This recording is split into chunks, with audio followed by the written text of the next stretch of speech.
Goodman and Hummel podcast, and we got Robbie Hummel. I'd known you since you were a kid. I could blow my knee out, both knees, and still kick your ass. We're trying to find the Robbie Hummel statue. I wanted to kill you. All right, so welcome for anybody who's watching now, who's been privy to the background of this podcast. Welcome to the Goodman and Hummel podcast. We've obviously got Brad Underwood here, who kind of decided to crash the pod today. There was a viral clip that's going around. I'm not going to say what word Brad called Robbie after the game last night.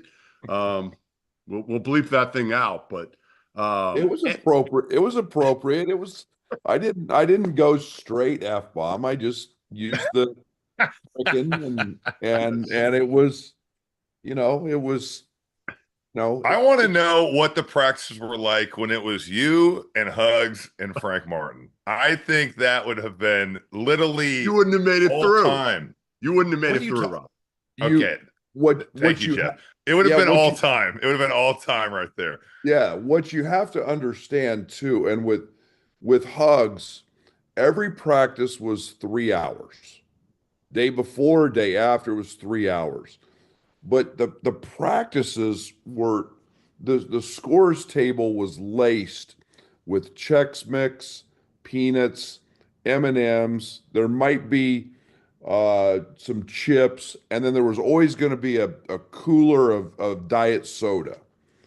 And so during the course of a 3-hour practice, the handfuls of food that we engulfed into a practice kept us going, kept the energy high.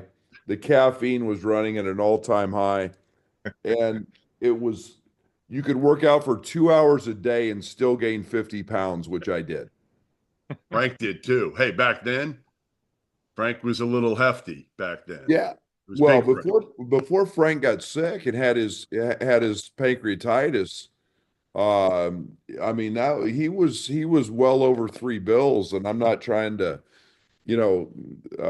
exaggerate, but yeah. And then he went on the ice chip diet for a little bit and lost a bunch, but it was those were the days. All right, Robbie, you saw Brad's team. You've seen him twice in the last week. I'm gonna get your impressions first, and then have Brad weigh in on what you think. Why wouldn't you ask the head coach of his impressions of his? No, own team? I want to hear yours first, and then I want to hear Brad critique your awful assessment of his team. Well, I saw these guys practice back. When would that have been, Coach? Like probably October. Yeah, I think it was like early October. I went to a practice, and I left, and I just was like, holy shit, they have a lot of good players. Like, yeah, I do think that Coach Underwood is in a position where just, carving out minutes for certain guys. I think Trey White's a great example. He wasn't getting a huge opportunity over the course of the Northwestern game, didn't play a ton against Arkansas, but then last night you see he does get an opportunity and he impacts the game, even in the first 3 or 4 minutes, in a major, major way. I'm amazed that Coach is able to turn his roster over. And I do want to ask you, Coach, about how you've kind of gone from spread to, booty ball to pick and roll. Like, you have been a chameleon in terms of how you've been able to kind of shift your philosophy on things. But honestly, seeing the pick and roll and seeing the way that KJ has been able to play middle ball screen and make reads and make decisions. And then when you put him with a pick and pop big with Ivicic, it's really, really hard to guard. I think this team is very talented. I think there's certainly some challenges that come along when you have a team that is so new. But no, this team, the ceiling is really high, and I have to assume that Coach is really enjoying coaching them. Well, that's the important thing. I do love this team. I love coaching guys who love to play. This group truly loves. I don't have to beg them to work out. I don't have to beg them to practice. I don't have to beg them to watch film. KJ is an unbelievable example. I don't know if I've ever been around a player who's grown so much so quickly. Really? And most of it, yeah, we can all look at his on the court work, but he is a professional student of the game. And his time that he spends watching film and it's just expedited his whole process. But it's a like I was awful. Robbie, I did a horrible job coaching in the Northwestern game. And that loss I look back on, and if a coach didn't do some things, and I self-evaluate after every game, that's what was one. it, Brad? What didn't you do? I didn't go deep enough in the bench. I let the tempo get too slow. I got wrapped up into a certain mindset that wasn't us, to be very honest. And I'm not trying to take anything away from Northwestern. They were great, but we were one of 18 from three guys that make a lot of threes. We missed 100 layups. We didn't get to the foul line, and that was on me. And then we had our lowest offensive rebound rate in 4 years. And you saw Trey White last night, Robbie did, and that's one of the things that he does great. And Merez Johnson is a freshman, does great.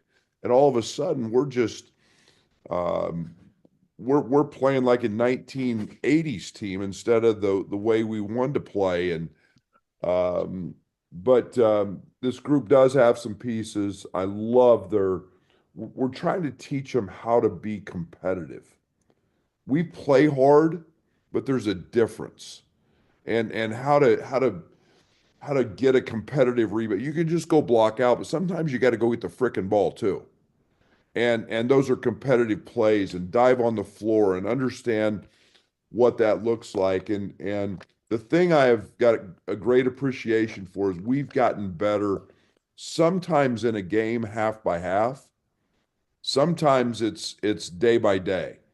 But man, I look back, if I went back and looked at our Ole Miss scrimmage, or when you saw us, Robbie, and I mean, I wouldn't recognize our team. We've just kind of, keep growing that way. And we haven't had everybody clicking on all cylinders yet. I'm still trying to figure out, different things, and I think we've done that playing really good people and really good competition, and that's helped us. Where's your defense? If I said, from 1 to 10 today, where you're at, where you were at a month ago, where you are today, and where you want to be, obviously, come March. Jeff, that's the area we've improved the most. I remember, Coach, the way you talked about it at Big Ten Media Day, you were really down on the defense. Oh, we were disgusting, and we were awful, and we didn't have any competitive grit, and we had to figure out how to.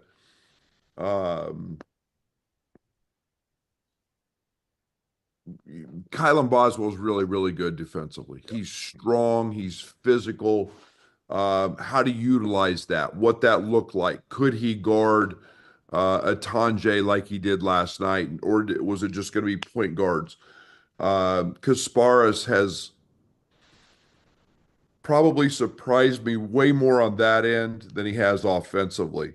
Not knowing how a freshman, 18-year-old was going to adjust to guarding athletes and the physicality and the anticipation. He never gets tired. He's gifted that way.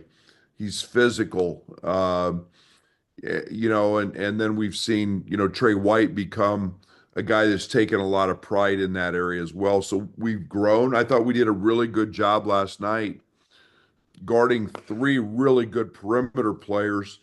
And yet most of our stuff becomes about the help of Ben Humrichhaus, Tomislav, Merez, and being able to plug some gaps. So we've grown a lot. We're much better. I think we've got three perimeter guys who we feel really good about. Draven Gibbs comes in and has the ability to get after the ball a little bit. But we're still making too many scouting report mistakes that we can't make, but we are growing in that area as well. All right, Coach, go ahead, Rob. I gave you a task. I'm going to make you do this task in front of Brad. Rank the Big Ten teams that you have seen. I want to watch Brad's face on this. Rank the Big Ten teams that you have seen so far in your like power rank. He hasn't seen Oregon or UCLA. I've actually seen Oregon play 3 times. They're really good. But rank the other teams. Who's the best team you've seen so far in the Big Ten, Rob? All right. Here comes Homer Rob. Jeff is Homer such Robbie an coming. asshole. Oh my God. I mean, I've been really impressed with Maryland, honestly. I think they're really good. I think Illinois is really good. I think Purdue is really good. Who else? I saw Ohio State just get obliterated at Maryland, but I know they played better. Who they beat? You've seen Wisconsin. You've seen. Yeah. All right. I mean, there's not a lot of separation. I think the teams are very, very close together. I really do. I don't think there's a team that's head and shoulders above anybody else. You think that way, Brad? You agree? I think that we will see, and I'm curious how it all plays out because I don't know. You don't know how strength of schedule plays out with the doubles and all of that. But it would not shock me to see a whole bunch of teams grouped at 14-6, 13-7, 12-8. Yeah. And that's okay. I think that's a sign of a really, really good league. I think it's a league that's brutal to try to win on the road. Yeah. I think the environments are different. I think we have to see how travel plays into all of this as well. But I see a really good league. I've watched Oregon. Dana told me at Media Day he thought he had his best team in 5 or 6 years. That's enough to scare you right there. Mick's going to be better.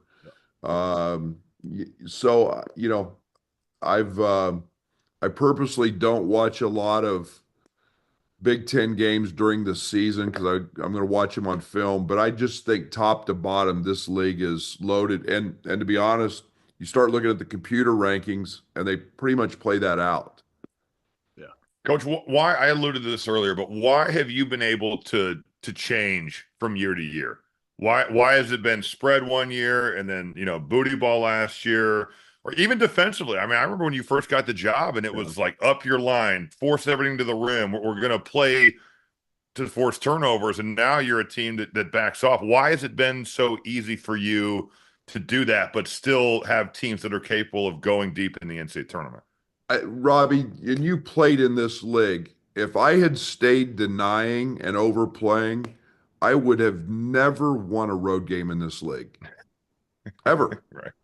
And there was too many fouls. The players are too good. The coaching is too good.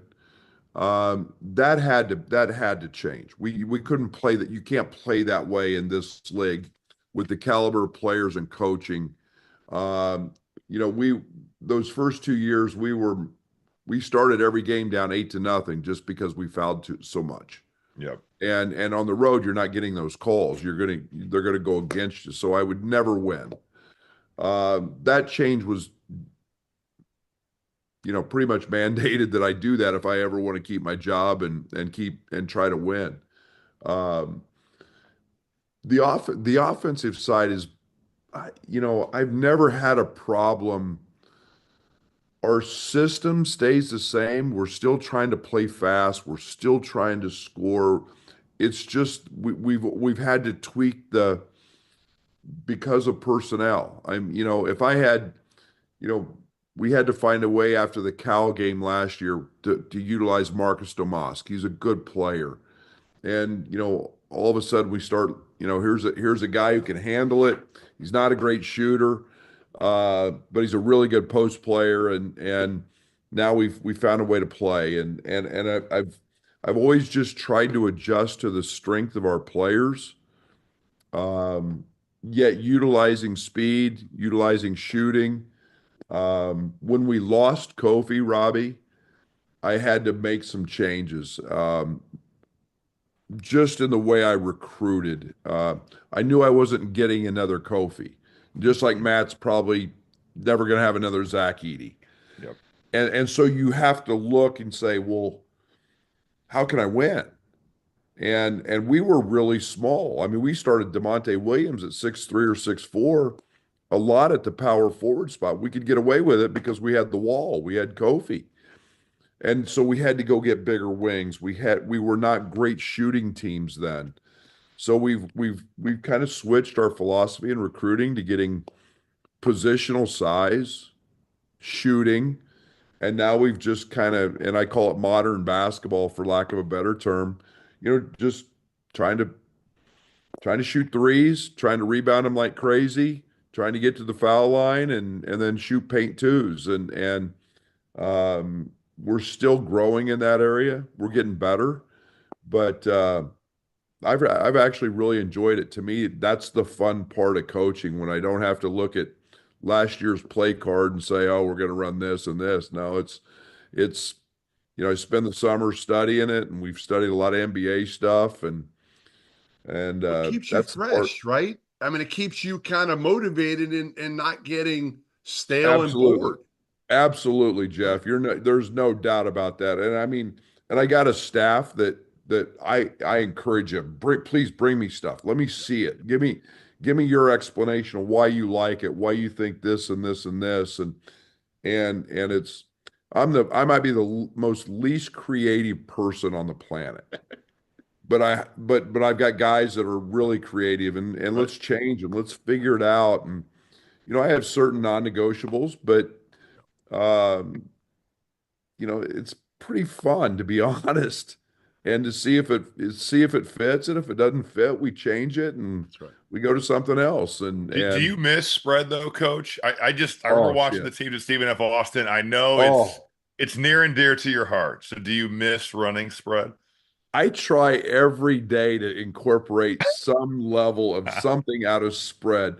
And Robbie, you get to a point where you know something so well, and you have every counter. I don't care what the defense did or who they could cross. It didn't matter. I had the counter for it, and you're so ingrained with it. And it was so fun to coach. It was so demoralizing for some teams to face.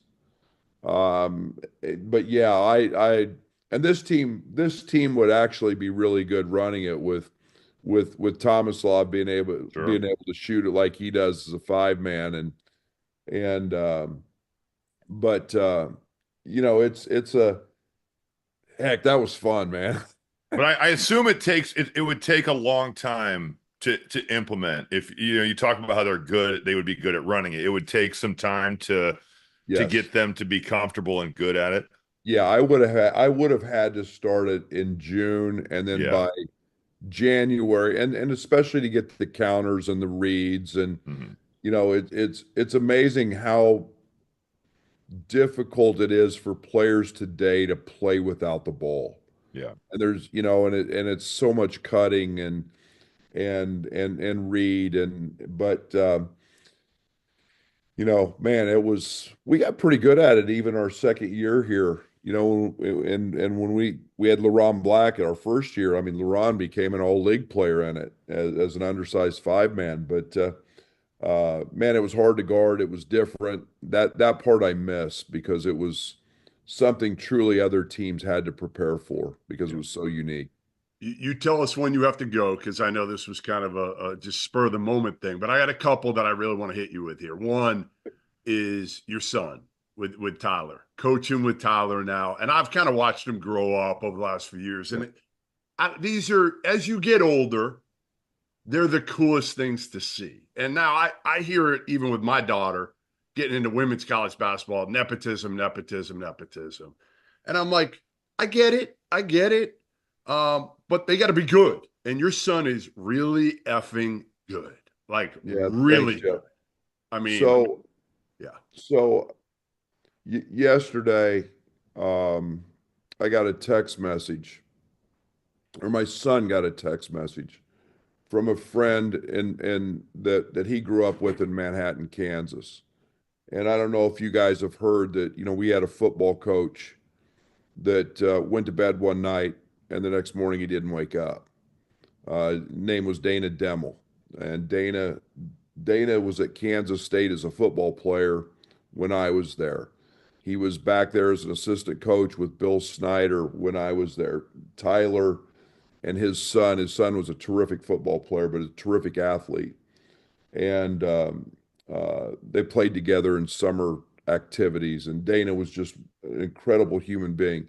He was back here. He got let go at UTEP as the head coach, and Brett Bielema brought him in as an advisor. And last Monday, he just went to bed and didn't. Next morning, he was gone. And his son had the pleasure of working for his dad. And his son sent a text message to Tyler about those moments and how special they are. And I read that text and you know, I was an absentee father because it took me 26 years to become a head coach. And when you're an assistant coach, you don't manage time. Right. Can't. And I saw 1/4 of a game my son played in middle school. I never coached him. I was never around. And to be able to go out every day, dap him up, now to sit in meetings with him, Yep. hear his opinions, listen to him, realize that he's smarter than I am. Yep. But to do that with your son is really special.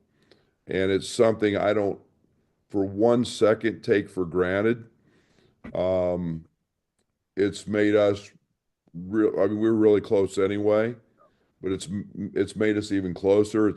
Our family is extremely tight knit anyway with my daughters and Tyler. But you know, you have something like that text message come in yesterday, and if you ever doubt it, into you know, hug your son when you win a Big Ten championship and go to the Elite Eight and do those things with him being a part of it and a big part of it.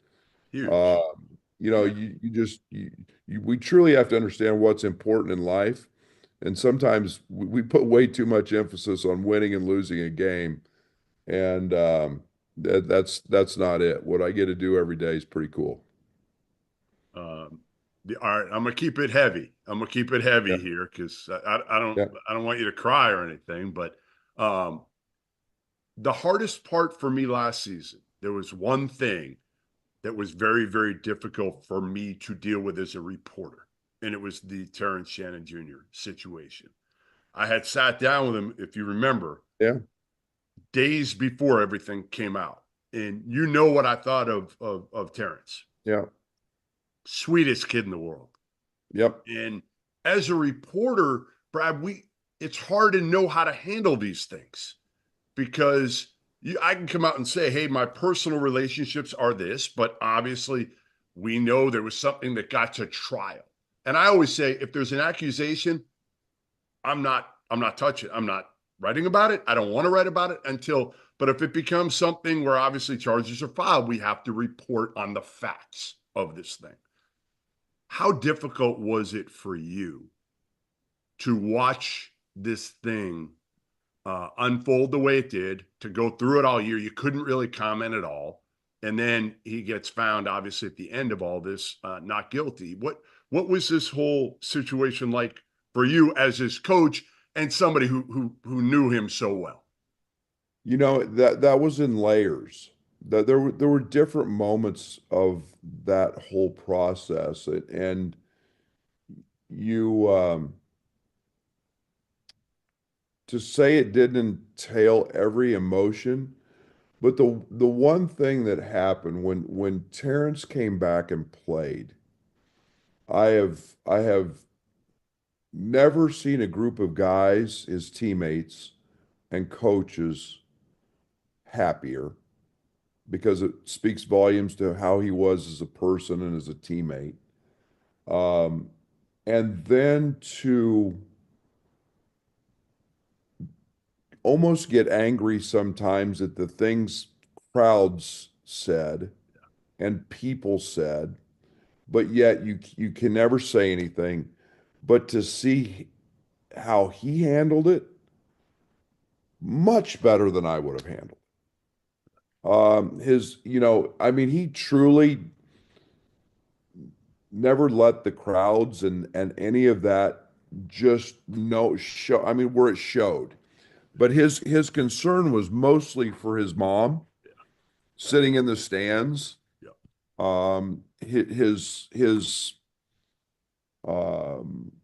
His family and everybody that had to go through that, and then to have the court case play out the way it did was, you know, I try to never be, but it was just it was a there were so many emotions in that thing, Jeff, and it was, but the biggest thing I'll always remember about Terrence was how proud I was of him for the way that he handled it, the kindness that he showed towards his teammates, the support he showed for his teammates, the concern for his mother, all of that stuff was way more jump out and just shock you, because I mean, this young man could have gone a lot of ways when Sure. all that stuff happened, and man, he was um, mature beyond his years, right? mature, and he knew the what was in his heart, what had happened. His faith was never in doubt. And it was just the process that he had to go through, and so it was just a lot of really a lot of different emotions out there at different times of the year. But boy, was I and I was proud of our team. We played 6 games without him, and the way they responded, and the way that group,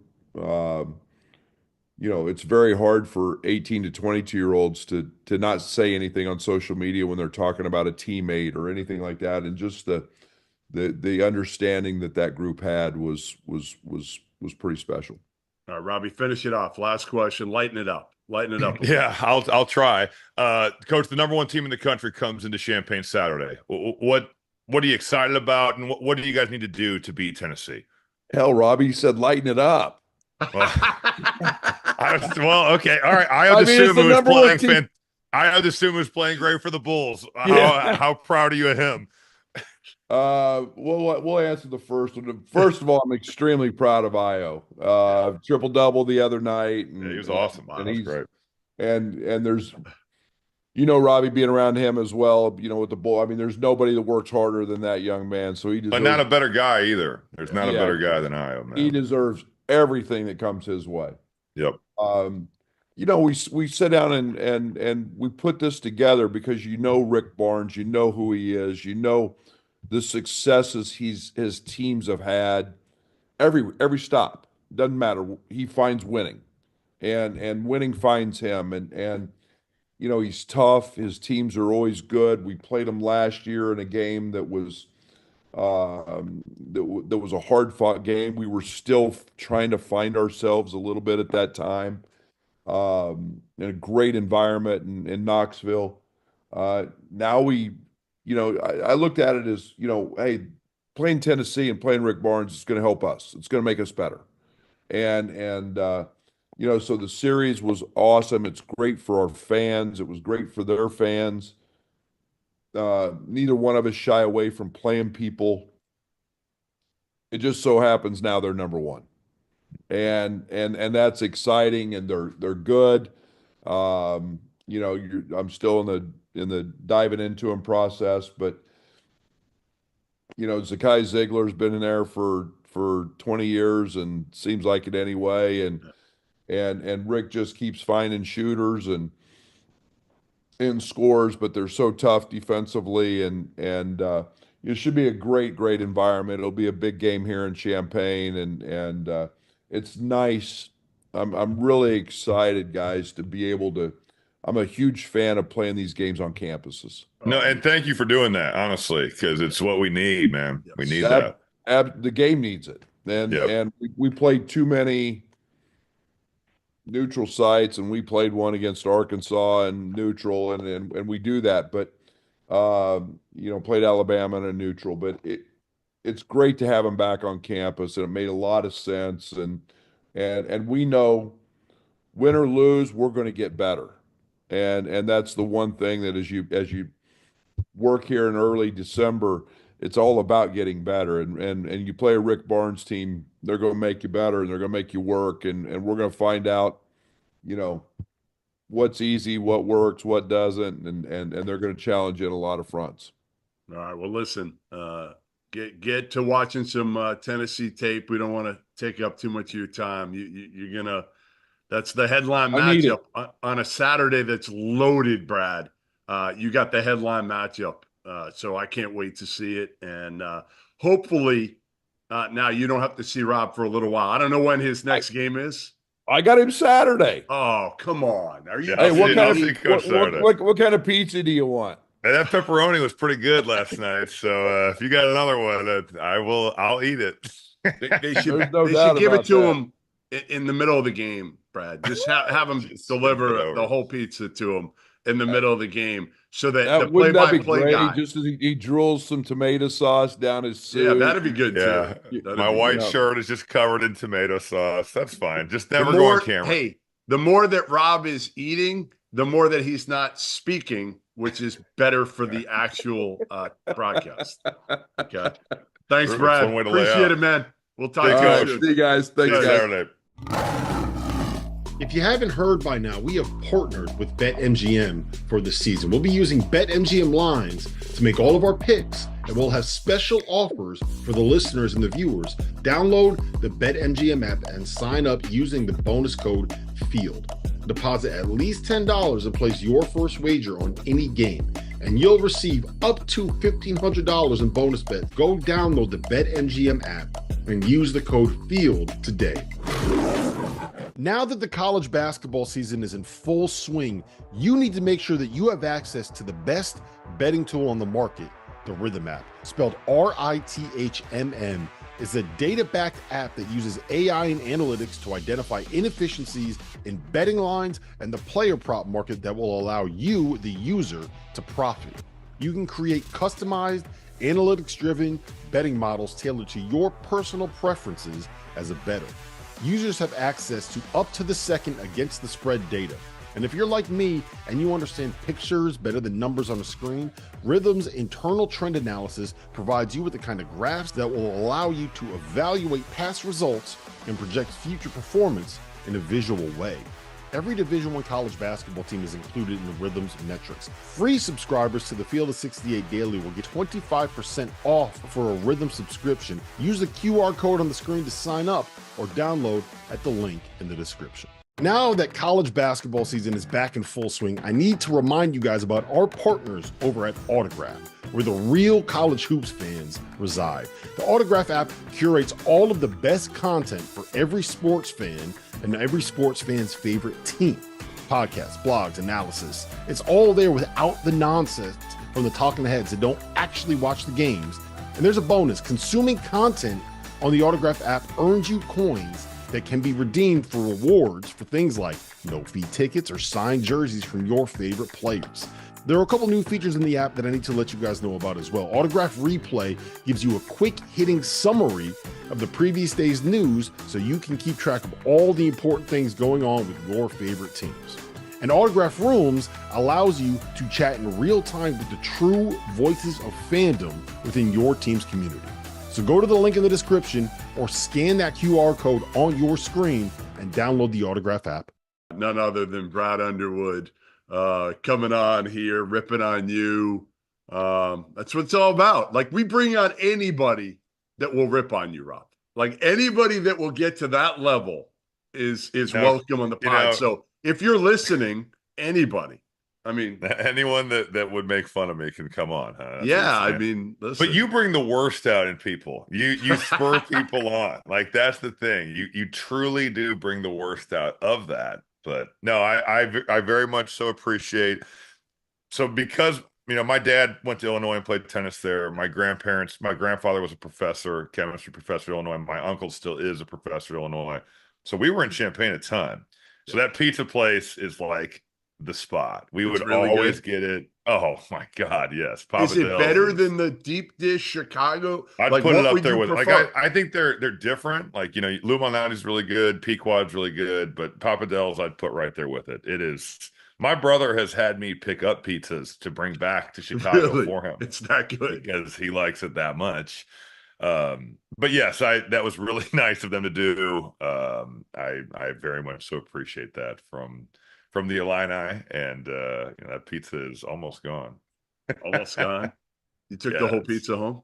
Well, some of the people from the crew had some, like Noah had a piece, a couple of other guys had a piece. So, So you got Illinois Saturday again, Tennessee, Illinois, which is the best game of the day. It will be a war. Like I saw Tennessee last year, just like what's ingrained in their program of going to the offensive glass and trying to destroy you, pressure, physicality, turning you over. I can't wait. I mean, because I think this Illinois team is really good, but you're going to be tested at the highest level physically by what Tennessee is going to bring at you.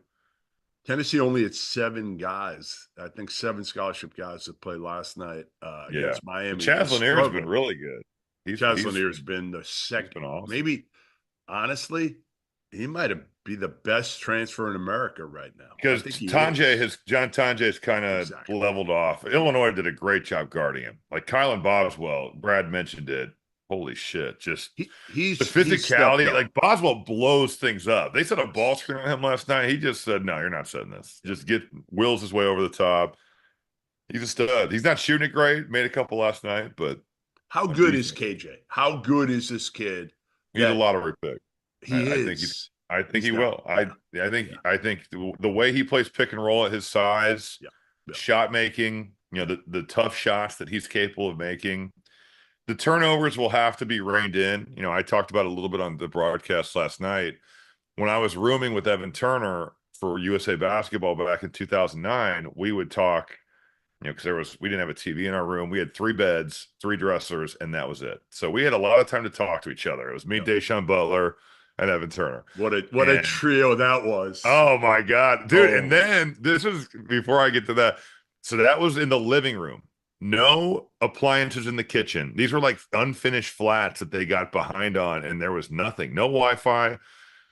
Think about today, not having your phone or Wi-Fi would be crazy. And then in the bedroom, there was 2 beds, and it was Jarvis Vernado and Craig Brackens. And we had a tiny bathroom. The water heater was maybe 2 feet tall.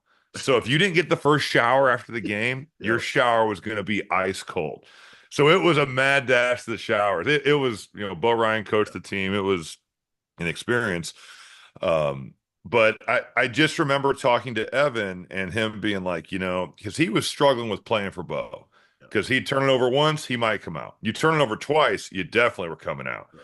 And he would always be like, man, Thad tells me just make plays. I don't care how many times you turn it over. Just score and get your teammates open.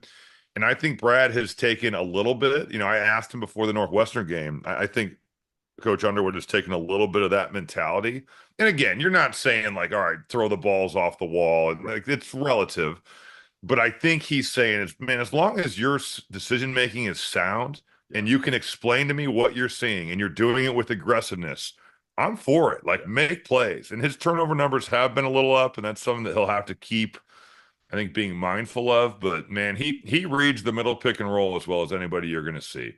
If that low man is taking away the roll, he's hitting the guy behind. If they're taking away the 3, he's hitting the guy rolling to the rim. He sets up Ivicic for the pick and pop. He's got the weapons too. Like, that's the beauty, right? He's got obviously the instincts, which you need, but he's also he can score too. I mean, he's 4 straight games at 20 points. It's he's put himself into really good. The next tier. For me, I did a National Player of the Year kind of watch list the other day, and there's 2 guys that are above everybody, right? Cam Jones and Janai Broome are 1A and 1B. I knew Cam Jones would be nice when I drafted him from our You did. I give you credit. Cooper Flagg. You had doubts about Cam. I didn't have doubts about Cam. Shut I up. had more Yes, doubts you did. about his supporting cast. No. You said, how can he handle the point guard? I'm like, Jeff, he killed it last year when Kolek was out. Yes, it was a short period of time. And I also didn't understand whether those other guys would step it up, and they have. They have. You were a doubter. They shouldn't let you into Milwaukee ever. They probably won't. I didn't rank them preseason, so I'm sure they won't. What else before we get out of here? I want to talk a little about Maryland. I think Maryland is worth talking about. How good is Derek Queen, by the way? He is also a lottery pick. He's awesome. Dude, he is awesome. Old school, but he's so unique. He's such a unique player. Yeah. I think the way he handles, the way he understands like the craftiness of how to get by guys, change of pace, can score with both hands, really can pass, can shoots it really well to 15, and made a couple threes against Purdue. I don't think it's a shot that he wants to he's not going to want to shoot 8 of them, but just if you can, just to get that on the scouting report now, he already was pretty good at picking and popping and driving. Now, if you're worried about him shooting like that, that would be really, really hard to guard. He's awesome.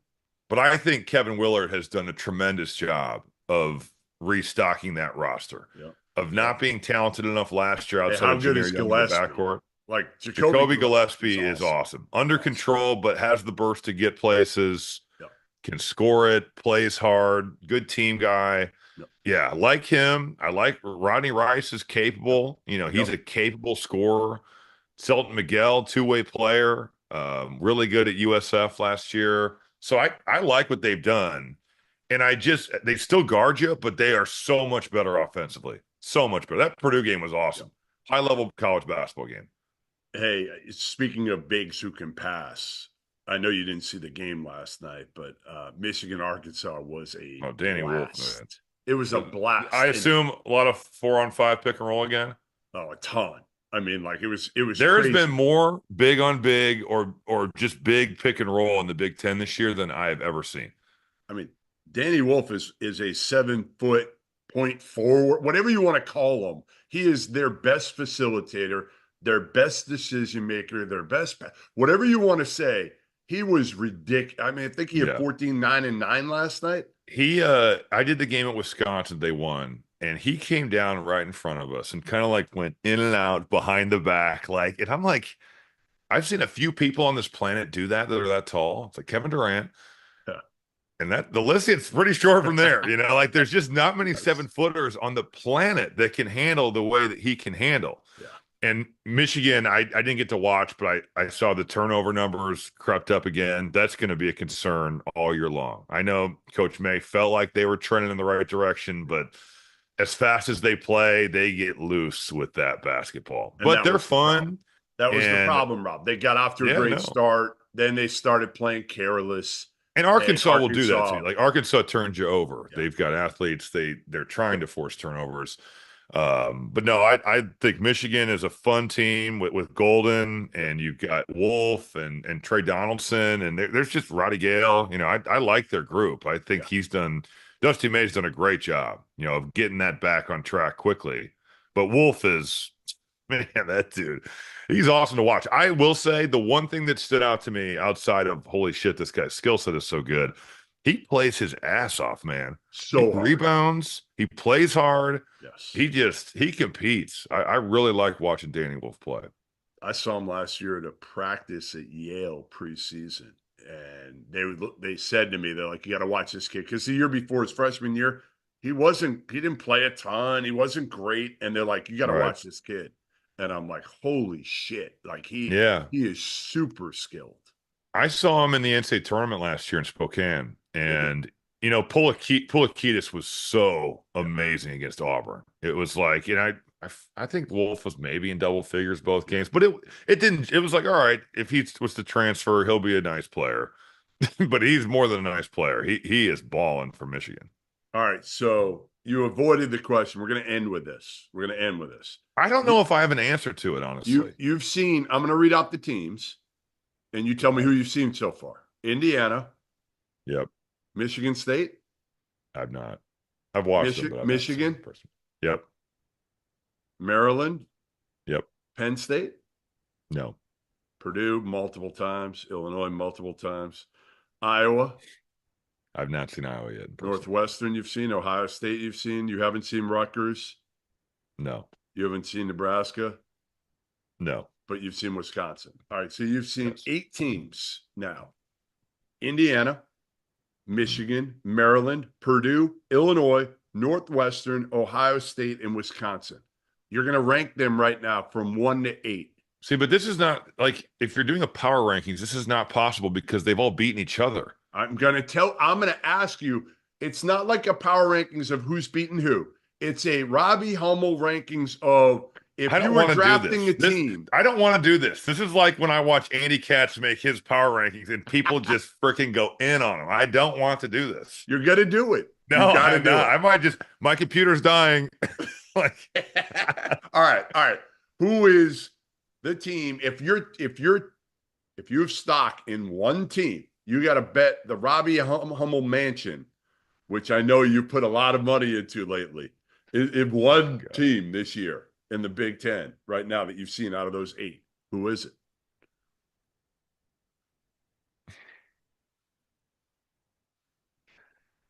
I don't even want to say because you know what the answer is. They have the best wins, dude. They do. That doesn't mean, again, if I'm telling you, like, not today necessarily, it could be Illinois because of their upside down the road. I don't know. It could be, Michigan because of Danny Wolf. But you're picking your alma mater. You're sticking with. I think I have. I mean, they've won the Big Ten back-to-back years. They've got good wins over Maryland and Bama, and I know the Penn State game was pretty bad. The Ole Miss win is good. They play Texas A&M. A&M will be a test. Penn State is a bad matchup for them. Horrible matchup. Horrible matchup. And Marquette is a bad matchup for them too. Teams that really get into you, turn you over, can get by their guards. Yeah. So I thought Maryland I didn't think Maryland was a great matchup for him because of how dynamic Gillespie is. And true. Rice couldn't stay in front of him. He could get to the basket whenever he wanted. It's better than those other two, but I thought Maryland was a tough matchup for Purdue. I think, yeah. Gosh. So, all right, that's fine. So you've worked 8 straight days now. Yes. Are you going to hibernate for the next few days? Do you have anything going on? I slept in today. I didn't get home till late last night, though, so I have nothing. I don't know what I'm going to do. I do need to get a little bit ahead for next week. The whole week you have nothing till Saturday? Yeah. You're off Thursday, Friday, and it's cold and dreary in Chicago. It is cold now. It was 50 the other day, but why didn't you fly out and get like maybe a round in somewhere down in Florida? Because it just feels good to be home, honestly. It feels nice to be at home.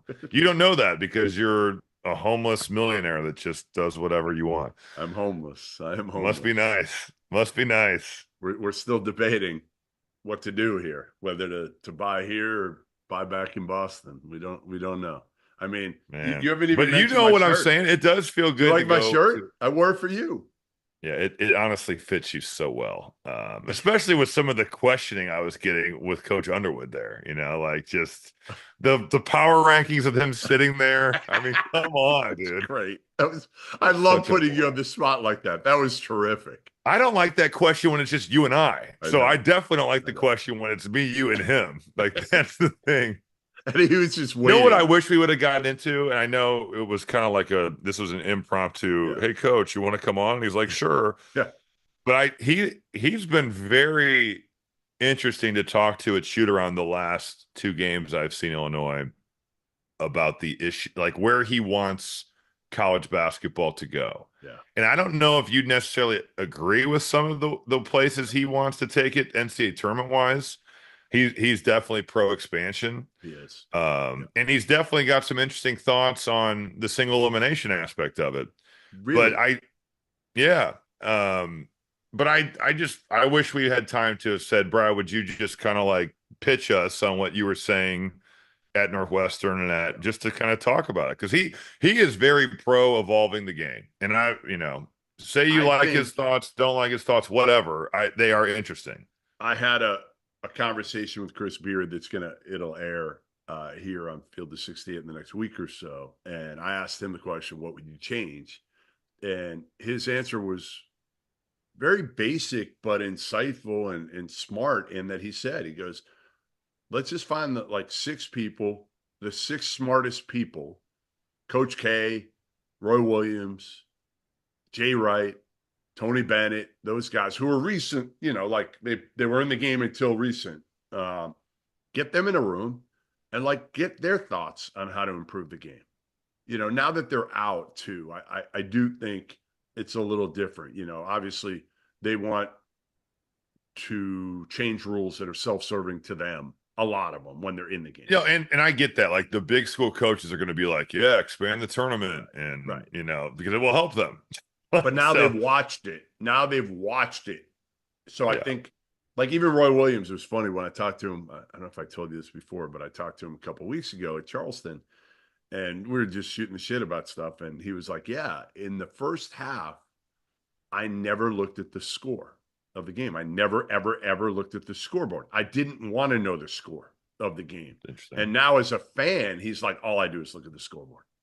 It was just, kind of, so like, I don't know, these guys have like strong opinions and they were in it for so long and they are super smart and they were super successful. Why not? And I'm not saying you listen to everything they say, but if I'm Charlie Baker or Dan Gavitt, I would get them all in a room and for a weekend and talk to them about it. I still, with NCAA tournament expansion, you see all these other sports like baseball's expanded. Other, I think the NFL has added another spot or whatever.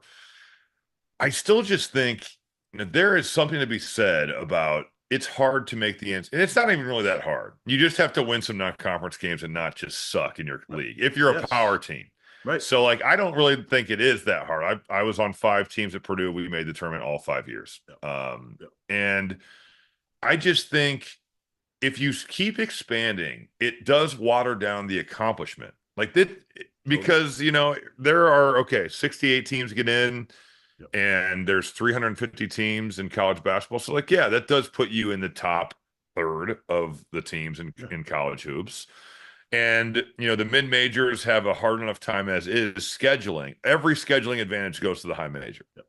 So I've heard, we've talked about if you're going to expand, maybe the play-in gets bigger. Like if you were to make Tuesday and Wednesday all-day games, if it's 4 games Tuesday, 4 games Wednesday, I'm for that. If you want to add that, but I hear some of these coaches talk about it, and I like where we're at. And I'm not saying that I wouldn't, if there's 128, I'd still watch, but I think it is at a good place right now, unless you want to go more playing.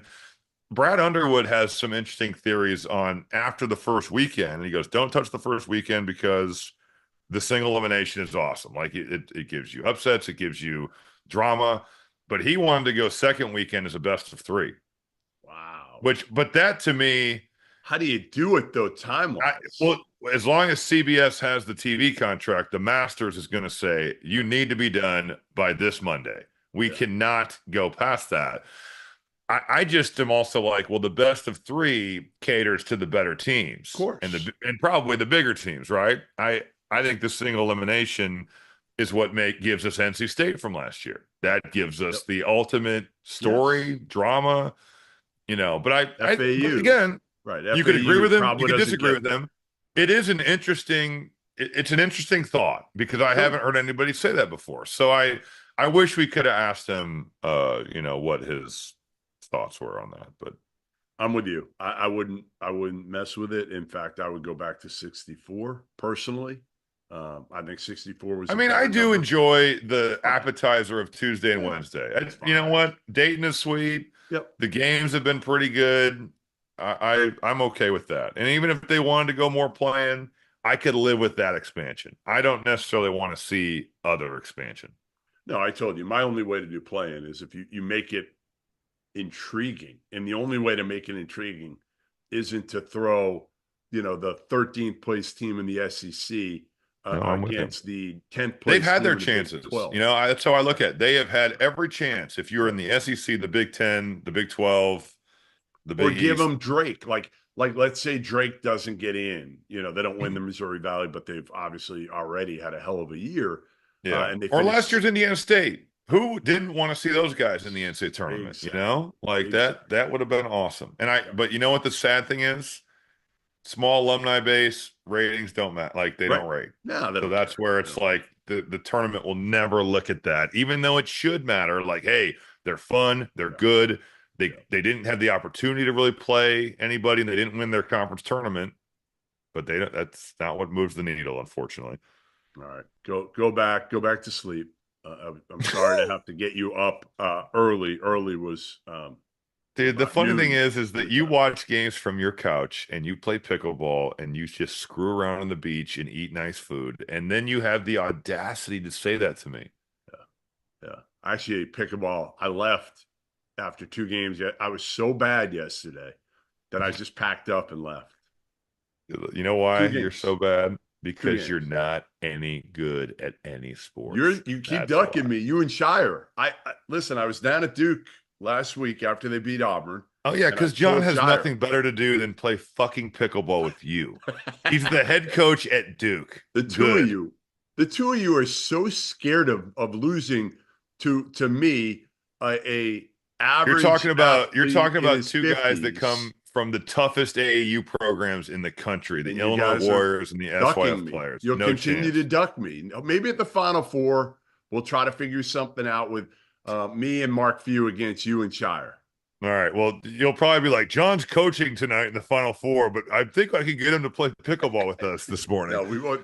If John's in the Final Four, we'll give him a moment. And then you'll be like, why does he not want to play? I don't know. He's got a game tonight, but I don't understand. Well, the worst thing you did last year was like, man, you grew up idolizing Homer Drew, idolizing this guy. He let you be a ball boy for him at Valpo, and you completely just canceled on a matchup between me, you, Scott Drew, Homer Drew. Again, I had to work. I don't know why that's so hard for you to understand. Probably because you never work. I had shit to do. Did you literally apologize to Homer? Did you at least apologize to him? Of course I. He was sitting there waiting for you. He was literally like at the court waiting for you, and you no-showed. You're such a liar, dude. You're such a liar. No one was waiting at the court. I said the day before, I can't swing this. I have to work.